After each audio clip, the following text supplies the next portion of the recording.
Iyo ezana mo tuna moko ezaliawa ndeko Feli. Papa Feli repose. Ndeko Feli bandela motuna na yo. Ma question était celle-ci. Que la ville devait être reconstruite à l'espace de 7 semaines, dans 9 ans.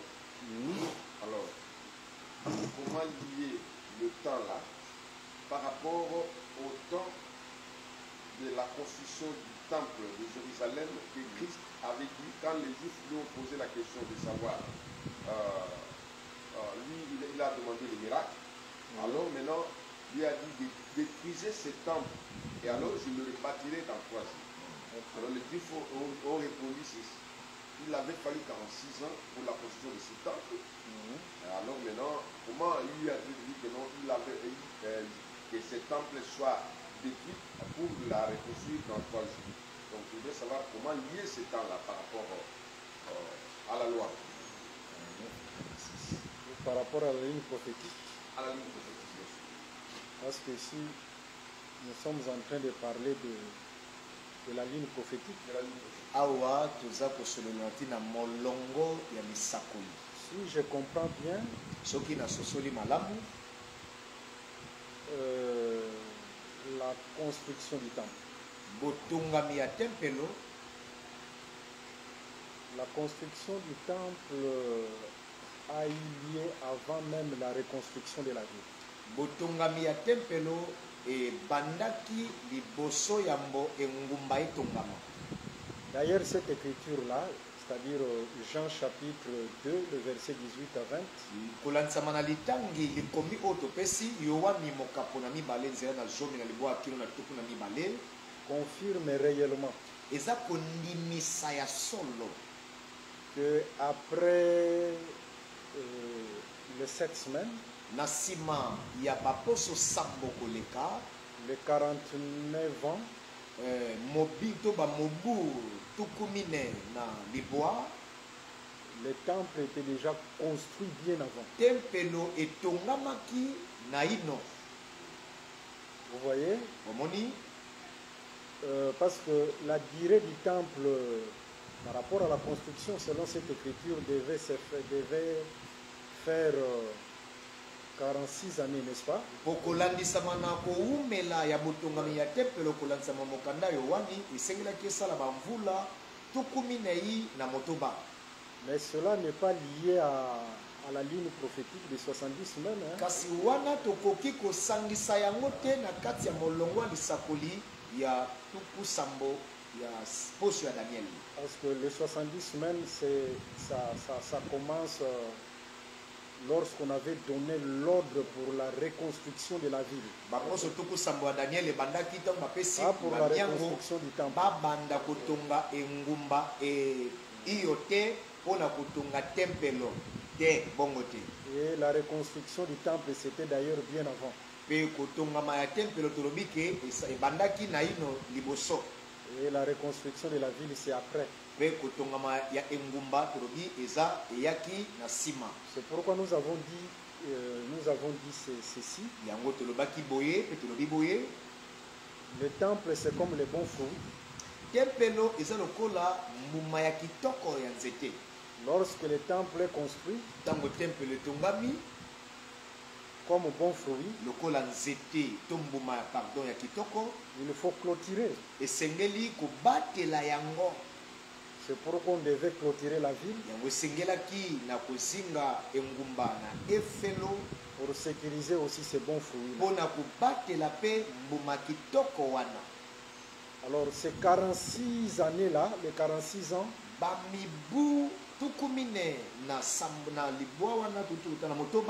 cela n'est pas lié à la reconstruction de la ville, non. Parce que la reconstruction du temple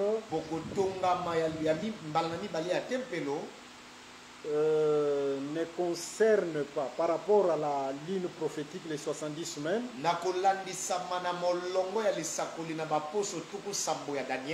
l'écriture fait mention de la reconstruction de la ville et non de la reconstruction du temple. botongami ya engumba iyo te ya tempelo. C'est clair, hein? Ok. Là, c'est par rapport à la ligne prophétique. Wana eza kolandisama na molongo ya lisakoli. Mais si tu veux avoir d'autres, qu'est-ce qu'on dit, d'autres broderies par rapport à la révélation, il y a beaucoup de choses à dire là. Soki polingi ozwa balangi to baelobeli misusu na kati ya likomi otuni motuna tokopesa mpe yango mpo babilobeli mpe eza mingi na kati ya motuna wana. Mais ici, nous parlons de la ligne prophétique. Kasi awa toza kolobela na ntina ya molongo ya lisakoli. C'est-à-dire ces 46 années, Lingi kolobaki bamibu tukumine na motoba wana. on ne peut pas les inculquer ou les mettre dans les 7 semaines. Tokoki kotia yango na baposo sambo te. Hein? C'est à part, hein? C'est Wana différent. eza pembeni mpe ekeseni. C'est clair, hein? Ok. Iyo. Nous avons dit ceci. Tolobaki boye. Après 7 semaines, il y a 62 semaines. Na nsima bamibu sambo eza na bamibu tuku motoba na mibale. Et les 70 semaines prennent fin Batuku sambo ya bamposo ezozwa suka au retranchement de loin. Et lorsqu'un loin sera retranché, ntango baza kolongola mopakolami to ntango mopakolami akotia mampembeni. loin qui sera retranché, c'est la mort de Jésus. Mopakolami o baza kotia pembeni to baza kolongola ezali nde kokufa ya Kristo Yesu.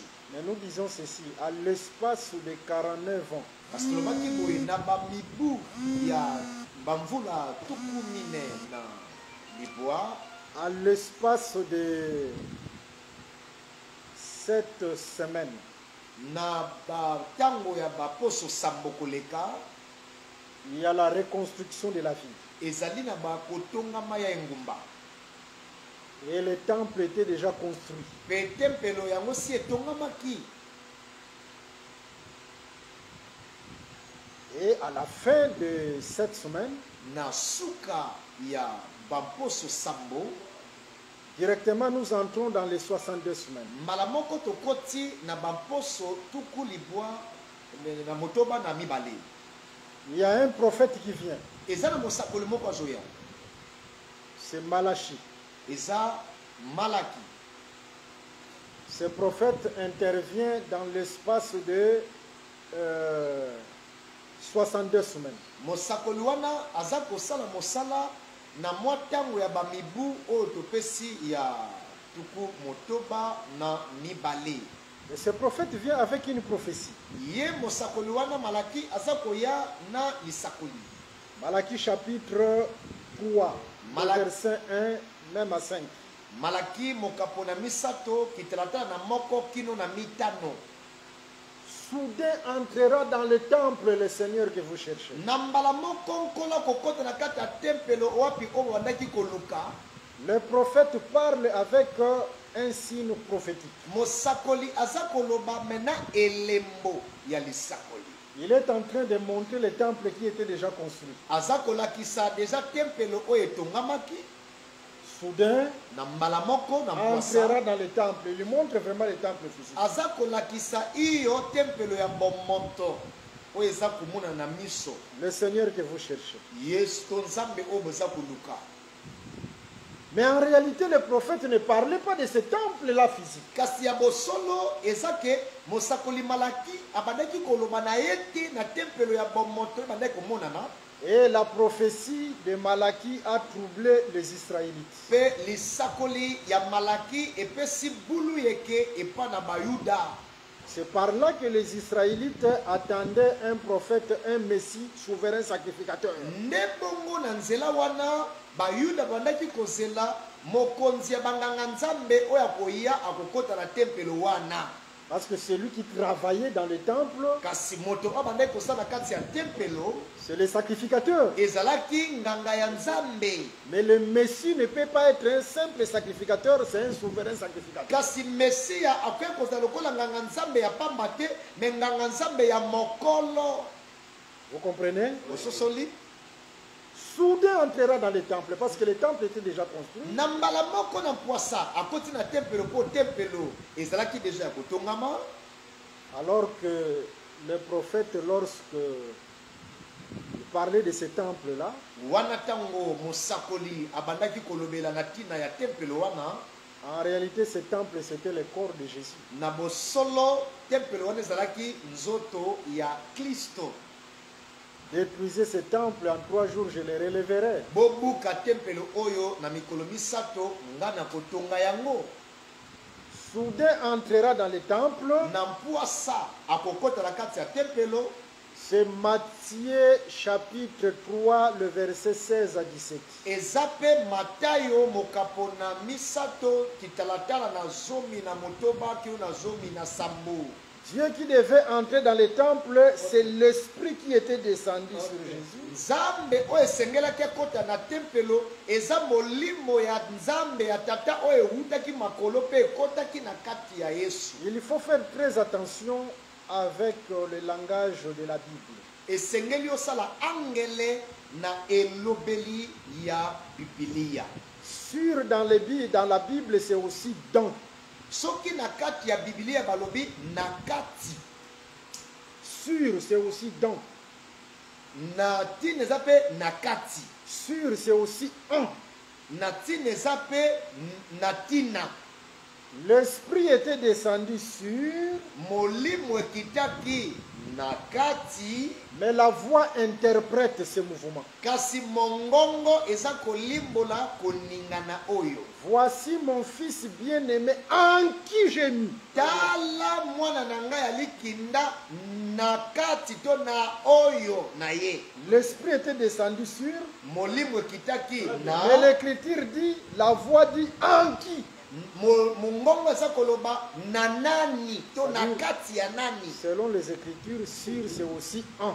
Na kati ya masakoli to na kati ya buku esamtu kozala na kati elakisaka pe. Et l'esprit qui était descendu sur, Molimo oyo ekitaki na kati. Jean chapitre 4, le verset 24, Dieu est esprit. Yohane mokapona mine nzela na tuku mibale na mine Nzambe azalaka molimo. C'est-à-dire cet esprit-là, c'était Dieu qui était entré dans ce temple qui est Elingi Jésus. koloba ke molimo wana ekitaki etalisi ke Nzambe ye moko nde akitaki pa akotaki na kati ya nzoto ya Yesu. C'est-à-dire le corps de Jésus, c'est le temple. Elingi kolakisa eke nzoto ya Yesu ezalaki tempelo. Et le souverain sacrificateur qui travaille dans ce temple-là, c'était l'esprit. Kasi nganga Nzambe ya mokolo oyo akotaki na kati ya tempelo moko nde kosala mosala ezalaki molimo. Vous avez compris? Bososoli C'est ça la prophétie de Malachie chapitre 3. yango wana lisakoli ya Malaki mokapona misato. Et les Israélites étaient voilés. Pe ba Israélite bango bazipamaki miso. Alors, dans cet espace-là de 62 semaines, Na kati ya bamibu ya bamposo tuku motoba na mibale 62 semaines égale à 400 combien? tolobi ke batuku mibale na motoba elingi kotalisa boni 434 jours bankama minei ya ou mikolo 434 années. to bankama minei na tuku misato na minei ya bamvula. Dans cet espace-là, il y avait la prophétie de Malachie. Na kati ya bamibu wana ezalaki na lisakoli ya Malaki. Et raison pour laquelle Israël était à la recherche de son Messie. Yango wana tina Israela to bayuda bazalaki na kati ya bolukiluki ya Mesia. Israël s'est organisé avec plusieurs mouvements. Israela ye atalisamaki na bakoningana mingi. Le mouvement des pharisiens, Koningana ya bafalisaya, des sadducéens, ya basadiseya, des hérodiens, ya bahérodien, etc. pe na bamisusu wana totangi te. C'était toujours dans l'espace, dans cet Ezalaki espace. kaka na kati ya bamibu wana. Et Israël attendait le Messie. Na kati wana Israela abandaki kozela Et Mesia. dans cet espace-là, il y avait plusieurs faux messies. Na kati ya bamibu wana ezalaki na ba Mesia ya mabe ya lokuta. Comme dans le livre des Actes des Apôtres, on fait mention de Tédas et des autres. Eza lokwa na buku ya misala batoma o baza kotanga komba moto moko Tedas pe batu misusu. Il y avait plusieurs faux messies. Ezalaki na ba Mesia ya mabe. Et Israël attendait un Messie comme souverain Pe sacrificateur. bayuda bande kozela Messi lokola nganga nzambe ya mokolo. Et les 62 semaines vont terminer avec le retranchement de loin. Na baposo tuku motoba na mibale yango esengelaki etia mato esila na kolongola mato na kotia mapembeni ya mopakolami. Loin dont il est question ici, c'est le Seigneur Jésus. Mopakolami o wapetali tina na buku esantu eza Kristo Yesu to Yesu Kristo. Luc chapitre 4, le verset 16 à 19. Yohane to Luka mokapo na mine nzela na zomi na motoba kino na zomi na mwambe. L'Esprit du Seigneur est sur moi. Molimo na Yawe nzambe eza likolo na ngai. Il m'a oint. Kolo apakoli ngai. Jésus c'est loin. Kolo Yesu aza mopakolami. En français c'est oint. Na français le koloba motoba pakoli. En grec c'est le Christ. Na greka ilikola kisa Kristo. En hébreu c'est le Messie. Na ba ebelo likoloba Messia. Maintenant, le Christ qui est retranché, c'est la mort du Christ. Sikoyo Kristo obaza kolongola ezande kotalisa kufa na ye. Kufa ya C'est-à-dire, Kristo. dans les Saintes Écritures, il y a aussi le Christ qui doit mourir. Na kati ya buku esantu ezape na Kristo o esengelaki akufa. Est-ce que vous comprenez? Bozososola. Ce n'est pas à dire que non, le Christ ne meurt pas. Non, il y a un Christ aussi qui doit mourir. Eza te na tina ndenge bato balobaka ke Kristo akufaka te ezape na Kristo oyo akufaka. Non, prenons les Écritures. Confirmons ça par une Écriture. Tondimisa yango na likomi, tondimisa yango kuna. Prenez 1 Corinthiens chapitre 5, le verset 6 à 8. Bakolito ya liboso mokapo na mitano. 1 Corinthiens 5, le verset 6 à 8. C'est bien à tort que vous vous glorifiez. Ne savez-vous pas qu'un peu de levain fait lever toute la pâte? Faites disparaître le vieux levain, afin que vous soyez une pâte nouvelle, puisque vous êtes sans levain, car Christ, notre Pâque, a été immolé. Christ, notre Pâque, a été immolé.